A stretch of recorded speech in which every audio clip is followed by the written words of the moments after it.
Hey guys, we are live here. Welcome to the Bags to Riches podcast. I'm Zach Ginn, your host. I quitted my minimum wage bag boy job to pursue the riches of real estate investing at the age of 17 and never looked back.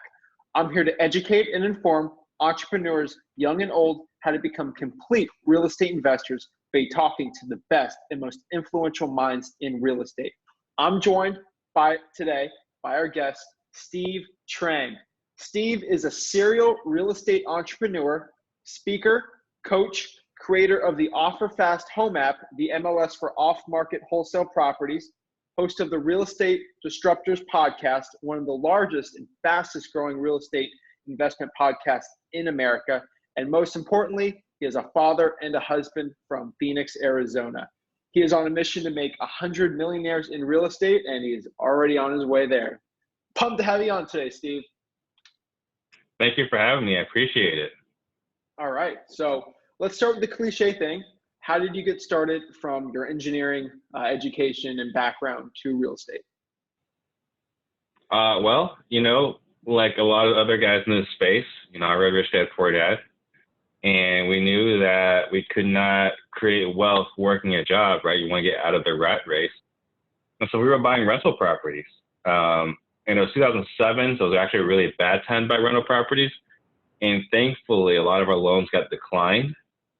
But we were buying properties, and I met a real estate broker and saw what he was doing. I thought that was interesting. So I said, well, what do you do exactly?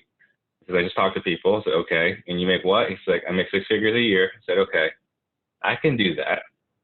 So I just jumped into real estate, and you get into real estate with the intention of building a portfolio and cash flowing. And for whatever reason, you lose sight of it. At least I did. I think a lot of people do, of why you get started. And so it took a while to get back into the actual investing part 5 years later. Wow, that's cool. So question I really got to ask you here. So when you start out in real estate investing, I know you sort of, you were trying to get people to go on listings, and eventually, you got them under contract, stuff like that. I mean, did you have any mentors? Because I know you had some mentors when you were becoming a broker and a realtor. Do you have any mentors when it came to wholesaling? Yeah. So my cousin was in the business. We both started in 2007. So he went straight into wholesaling and flipping. I went the traditional route, thinking there's no way wholesaling is going to stick around. So I was wrong. It stuck around. But I learned a little bit from him, and then once I got serious about it, I had Jamil, one of the founders of Keegley, was a mentor. So I invited him out to lunch. We talked about what wholesaling was, and he helped me, guided me in closing deals. Wow, man! There's so many people up in Phoenix. With your wholesale operation, I mean, they have some of the craziest and most heavy hitters in Phoenix. Keegley's there. Pace is there. The All-In guys are there. Austin Zabek, Brett Daniels, Josh Damon, Justin Colby, all these guys. I'm not mentioning. There's way more, all doing millions of dollars. How do you and your company stand out after you got those heavy hitters behind you as competition? Sales skills. It just comes down to sales skills. We don't spend the most, and we don't go on the most appointments, and we don't close the most deals, to be perfectly honest. We want to run as lean an operation as possible.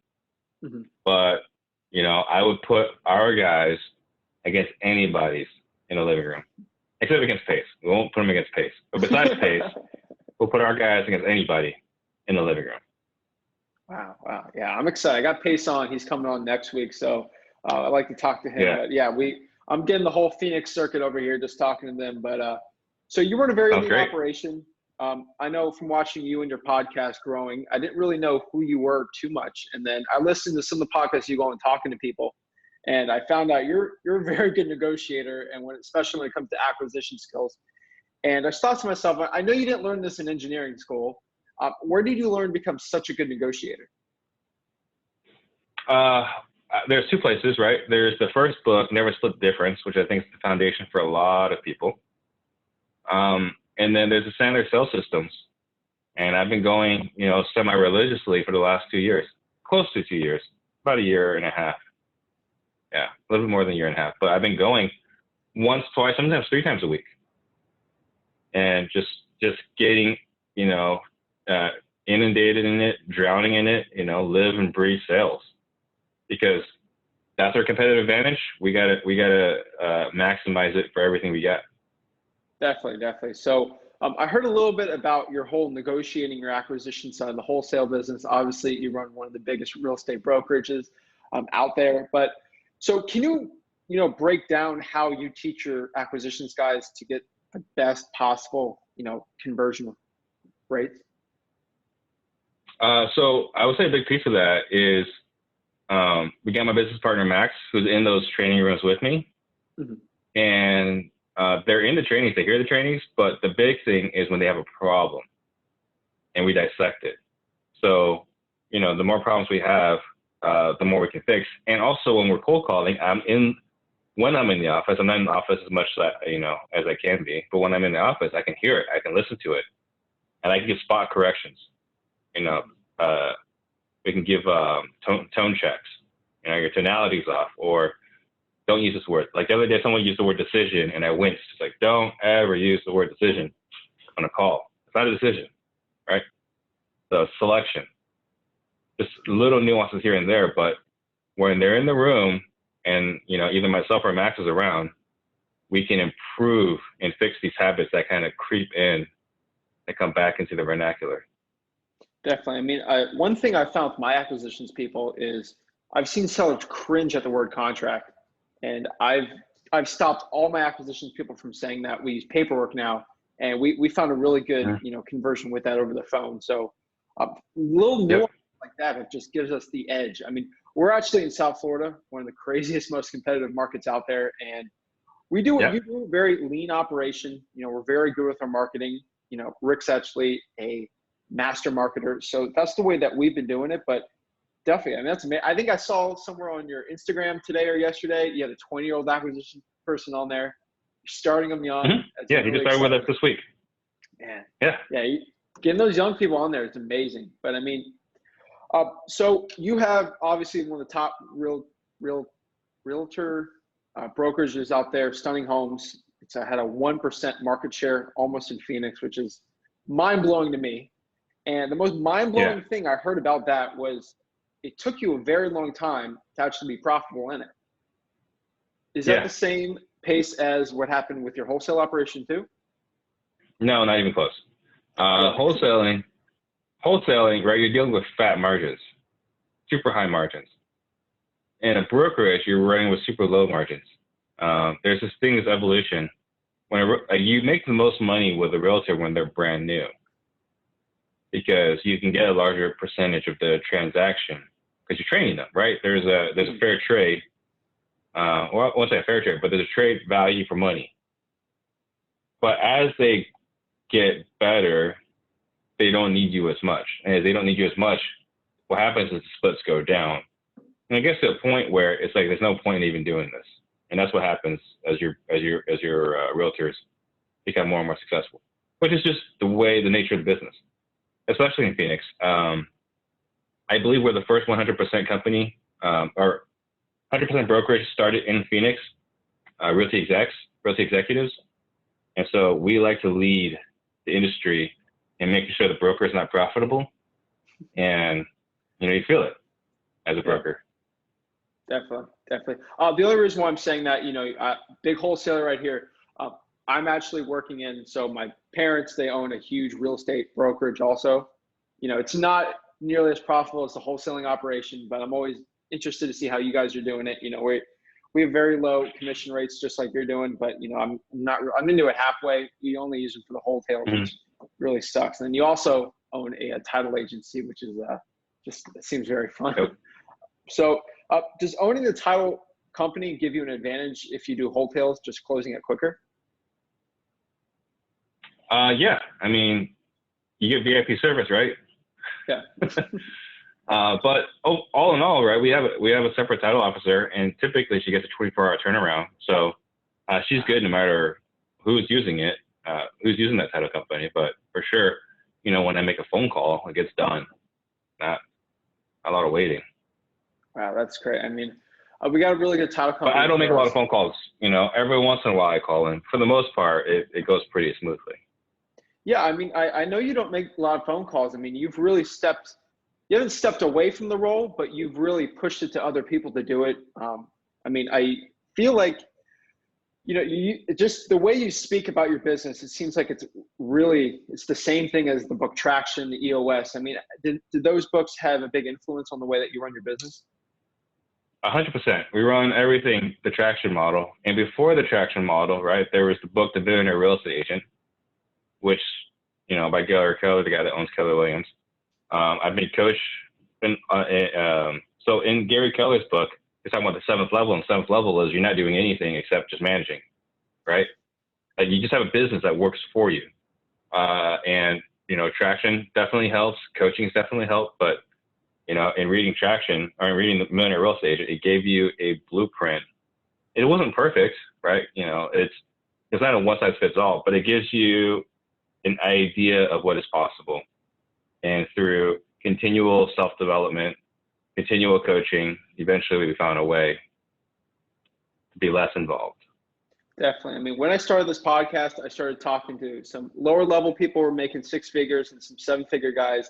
And then I eventually went up to Mark Evans, and he really hit it hard with me. He told me, he's like, you cannot work inside the business. You got to fire yourself from the business and get people to do it for you so you can passively sit at home all day and make more money and get more streams of income. And then I started talking to more people, and they keep telling me this. And this is just a reoccurring theme with all these guests. Mm-hmm. So I think it's a really good lesson. I try to reiterate as much as I can. So during the beginning of all your podcasts, you say you're on a mission to create 100 millionaires. Do you know how many millionaires you have made already? I would venture to guess somewhere between 4 and 10. Okay. I could say for sure 4, but somewhere between 4 and 10. So that's one of the things that we're this year we're going to start tracking more intently. But yeah, in that neighborhood. But I know, by the time I retire, it'll be more than 1,000. Oh yeah. Right. We're putting out as much free information out there as possible. There's just no way we don't create 1,000 millionaires. I'm excited. We're going to create $1 billion in net worth out there. Oh yeah, I'm excited. Does that include you, or is that outside of you, these millionaires? That's not including me, no. All right, sweet. So that's one more for you. So what would you say your highest highs and your lowest lows have been in the real estate industry? Highest highs, I'd say right now, I'm having the time of my life. In the future also. Lows, I would say, around 2009, when my house was facing foreclosure, or we were facing foreclosure with the house. Couldn't get anything going. I think 2008 was the year I submitted a 1040 showing negative 50,000, meaning my expenses were 50,000 higher than my revenue. Right. I had massive credit card debt, and I basically had given up on myself. Mm-hmm. And I went back to Intel. I was like, hey, you guys hiring? And they said no, because everyone was suffering at that time. Wow. When I left, they said, anytime you want to come back, your job's safe, right? Because even though I only worked like 25, 30 hours a week, I always consistently exceeded expectations. I always, did good work and so on. So they always said, if you ever need to come back, your job is still here with us, because I did good work, and, they really appreciated it. But in 2009, everyone was suffering. So at that time, when I had given up on myself, Intel couldn't even hire. So I was like, okay, now I really have to make that safety net that I thought I had was gone. Wow. And thank God for that. So otherwise I'd be stuck in the queue probably still. Burn the boats, burn the ships, right? Yeah. Yeah. So what do you say then in regards to that topic? We have some students that have been struggling with this lately. They're making around 100K right now with us doing wholesaling, and they're making 100K in their jobs. They got like 3 kids, and the wife she's a housewife. She doesn't have any income, and they're really struggling. Do we jump ship or not? It's really hard for me. When I started, I was 17. I had nothing in my bank account. It's really easy for me to jump ship. I know you jump ship with a wife and kids and a good paying job. So I did not. I did not. Okay. I was single. Oh, wow. Okay. Yeah, when we were dating, I was an engineer. By the time we got married, I already quit Intel. I didn't burn the bridge, right? I quit Intel, and I was a beginning failing realtor. Oh, wow. Okay. So what do you say to some of your students now that are in situations like you have been, or if they're, they're half and half with it, they got one foot in the door, one foot out? I mean, what would you tell them? It's a personal decision. Like when they ask me, I'm a crazy person. I'll take infinite amounts of risk, right? But I'm definitely more risk averse today with 3 kids than I was when I was single and 27, right? So it's a personal decision for each and every person, and we just come up with a game plan. Like we come up with a metric. What do you need in the bank account to feel comfortable? And let's target that. And once we have a metric, once we know what it takes for you to be able to quit, let's focus on that. And once we get there, we quit. Now it's not an ongoing decision. Yeah, definitely. Now it's not an ongoing, battle. Unfortunately, that needle just starts. The more successful you get, it's never enough. You gotta get more and more and more and more in that bank account. So, right. That's great. So, can you tell me? You've obviously had some crazy stories. I mean, what is your crazy real estate wholesaling story? Crazy real estate wholesaling story. I mean, I would say right now, there's one we got going on at this exact moment, where we're under contract, and the homeowner says that he can't close until he has someplace to move into. And so we bought him, and he's like, I need a mobile home that I can buy for under 20. And we found one that fit a specific criteria. And we found one, and he walked it, and he liked it. He signed off on it. So we bought it. And the day of close, like, you know what? That one's not the one. And we're like, what do you mean it's not the one? And so he reneged. He ghosted us, which is what happens, right, when they renege. And they sold it to someone else, who's a buddy of mine, who called me about it. He's like, hey, there's a lawsuit on this one. What do you guys do? I was like, yeah, we're suing the guy. Like, okay, I'm out. Wow. And another guy called me last week. Like, hey, I'm trying to buy this, but you're suing the guy. I was like, that's right. That's it. What do you want to do? Wow. That's insane. So are you still working on getting that property back, that contract and that deal? Yeah, we're in the final stages with the judge to compel the specific performance. Wow. So and it sucks, right? You don't want to sue people, but we bought a property that he said he liked. So did it have the land with it? We can't just walk away from that, huh? Was the land also with it, or was it 20 grand just for a mobile home? Just for a mobile home. Oh wow. Yeah. Oh, and we paid 6 months of lease lot as well. So. Jeez. Holy moly! I've had that situation before, and I just say, just take the money and go find one. Wow, that's great. I mean, your connections and obviously your name getting bigger and bigger in the real estate wholesaling space. Has that helped you with things like that, talking to other wholesalers? Oh yeah, for sure. Like no one, I would say for the most part, 80-90% of our market is pretty. They play nicely in the sandbox, right? So I think that's pretty cool. You do have a few, bad eggs here and there. So, but it certainly helps. Like no one wants to go to war with me. Why would they want to? It's just not worth it. I wouldn't. Like, are you gonna sue? Like, if you look at it, right? Are you gonna sue the guy with the deep pockets, or you're gonna, are you gonna sue the guy that's? Are you gonna go to war with the guy with deep pockets, or you gonna go to war with the guy that you think you probably win? They're going to save that to go against somebody else. Definitely. So I've been following you and then some other Phoenix guys. I see you're really into the wholesaling. Do you ever do any wholetailing? Yes. In fact, we got 2 going on right now, I think. 3. We got 3 going on right now. Wow. Okay. And so what are your criteria for getting a wholesale versus saying, hey, we got to wholesale this one? Well, if it were up to me, we would wholesale each and every single one of them. But I got a business partner, and I got acquisition agents that would like us to make more on each deal. I said, okay, fine. We got the money, so might as well. But metrics we used in the past, if we can make 20K in the flip versus 5K in the wholesale, I'll take 5K in the wholesale. Really? That's me. But, you know, I don't, as long as we're making money, I'm good, right? But if someone wants to, like, they say, hey, this is a good one in the wholesale, I was like, okay, let's take it down the wholesale. Okay. Is there a reason why it's not important to me to win, you know, that argument. Okay. I mean, you being a realtor coming from that background, I mean, is there a reason why you prefer the quick 5K over the bigger $20,000? Yeah, philosophy of money. Like, for example, one of our hotels, we found out the AC units got stolen last week. Oh my God. Right? You can't project that, right? So like you thought you were going to make 30, now that's 25. Right? And then there's always overages and holding costs, negotiations, bins, appraisals. Just for me, I'd rather just stick to what we're good at, which is wholesale, and keep doing that.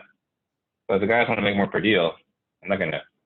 Because we have the funds and we're liquid enough, I'm not going to fight them on it. If we were tighter on funds, it'd be another story. But going back to the relationships, we got a lot of cheap money. Yeah, definitely. So, okay. So we know how that whole acquisition side's going now. Now you're in a very competitive market. So how does the marketing look like for your team? It's very text and cold call heavy.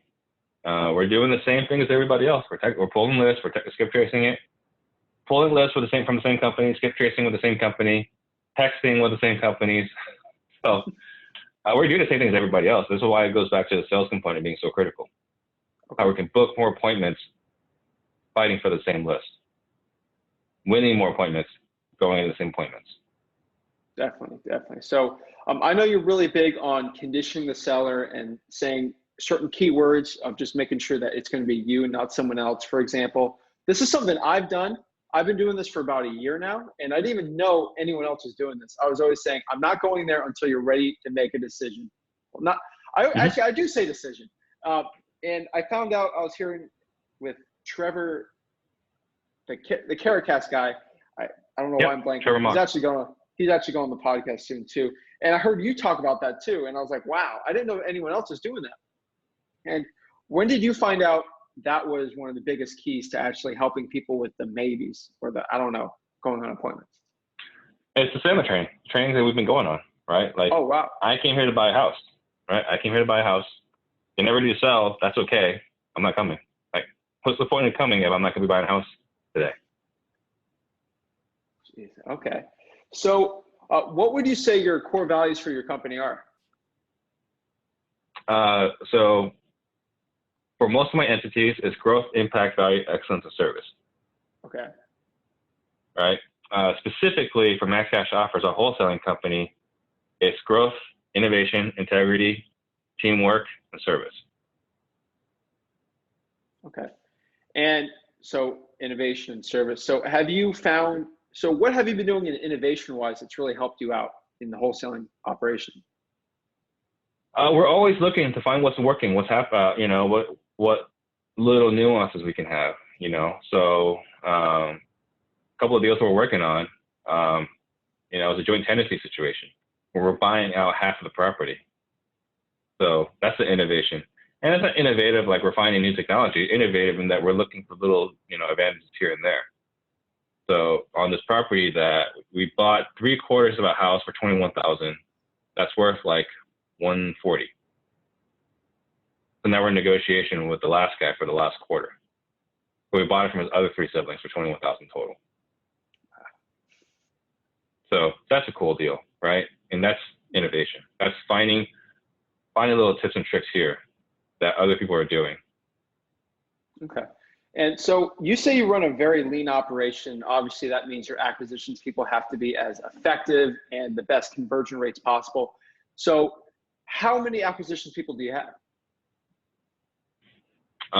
Right now, we have 3. 3, okay.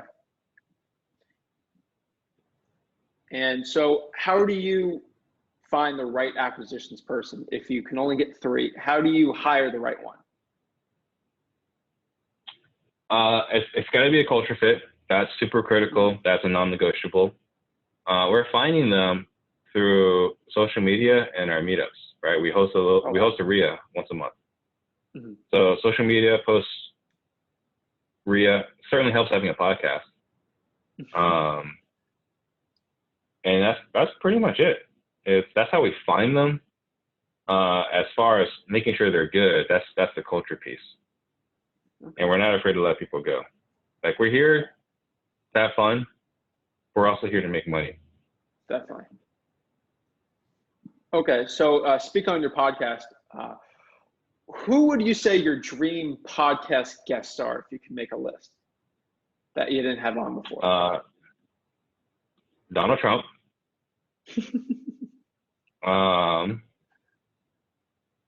So there's a guy, I can't remember his name. I read it a long time ago in Fortune magazine, but he's doing $1 billion development in New York City. So that guy. Grant Cardone would be pretty cool, but he's been on a few podcasts, so it's not as exciting. It's not as cool anymore. Yeah. So yeah, I guess probably those two. Maybe Robert Sarver. He's a commercial lender in Phoenix. Just to scream at him for ruining the Suns.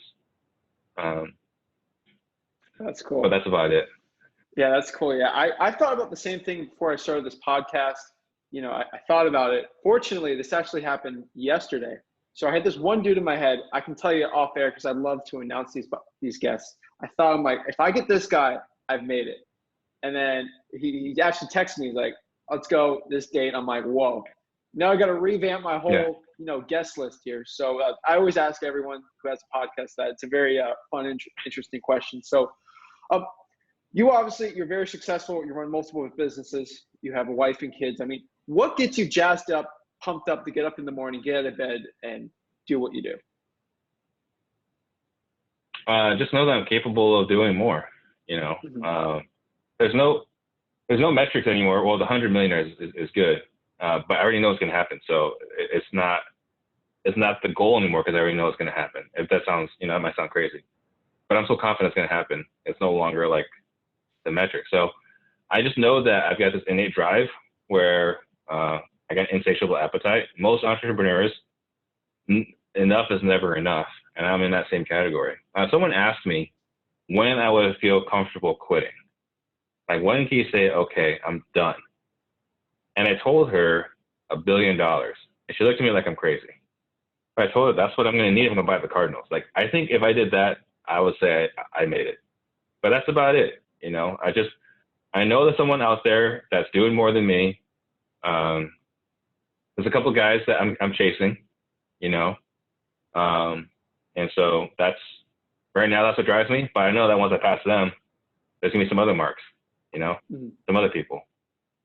I mean, the only guy that can't chase himself is Jeff Bezos. So there's always someone to go after. So that's really cool. So you went into real estate. I think you got very lucky getting those loans denied. If you start 2005, could have not been well. So right now, you obviously have a lot of knowledge. You're learning a lot from a lot of guys that have been doing this for a very long time. Do you have a recession-like plan for, like, God forbid, a 2007 type thing happen? What is your plan for all your businesses if this happened tomorrow? I think it's going to be awesome. Buy a crap load of properties. So I know this is not a popular philosophy, and I talked about it on my podcast yesterday with Brent and Todd, but we own our properties free and clear. So if everything goes south, we're going to be okay. Mm-hmm. Right? We don't really have a lot of expenses. My biggest expenses are my 2 leases because I like to have nice cars. That's it. I just got to cover those 2 leases, electricity, water, and we'll be fine. Okay. And would you still be trying to wholesale, or would you try to get into other creative things? Of course. Okay. Of course. Well, whatever it's got to be. Because, like, if you look at my path as a real estate agent, I started as a regular agent, right, like everybody else. And then I became a short sale expert because that's what the market needed. Yep. And then I became an REO foreclosure agent for the banks because that's what the market needed. Mm-hmm. And then I went back to building a team once the market changed. Like, wherever the market's at, that's where I'm going to be. I'm incredibly blessed that I'm on a first name basis with all the top agents in the Phoenix market, some of the agents across the country. And with all the wholesalers in the Phoenix market and some of the biggest across the country. I'm going to be fine. And whoever is around me will also be fine. Mm-hmm. So I'm not worried. It's going to be awesome.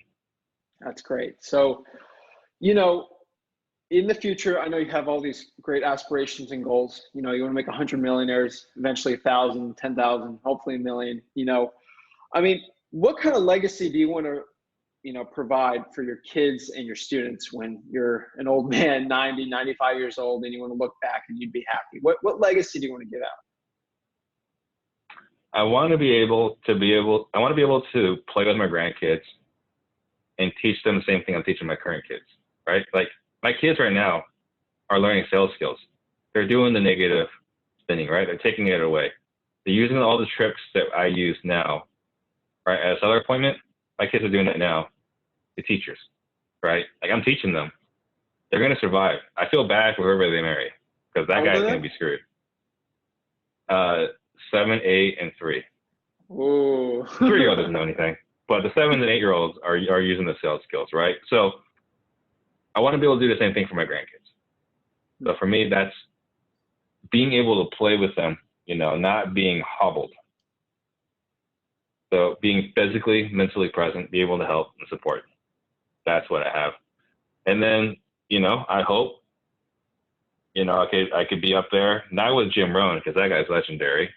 And that's nothing to take away from Darren Hardy or Tony Robbins. But, you know, if I could be in the same breath as those guys, that'd be pretty cool. Well, you're on a pretty good path right now. So, you know, I'd like to end this podcast with the same question I ask every single person, because since I started with no money at 17, I want to ask every single person who've had this experience. So if you're a 17-year-old kid living in Phoenix, Arizona with $200 to your name right now, what would you do to become the next Steve Trang? I would wake up 5 o'clock every morning, go run with me and Pace at 5:30 in Gilbert that we do every Monday, Wednesday, Friday.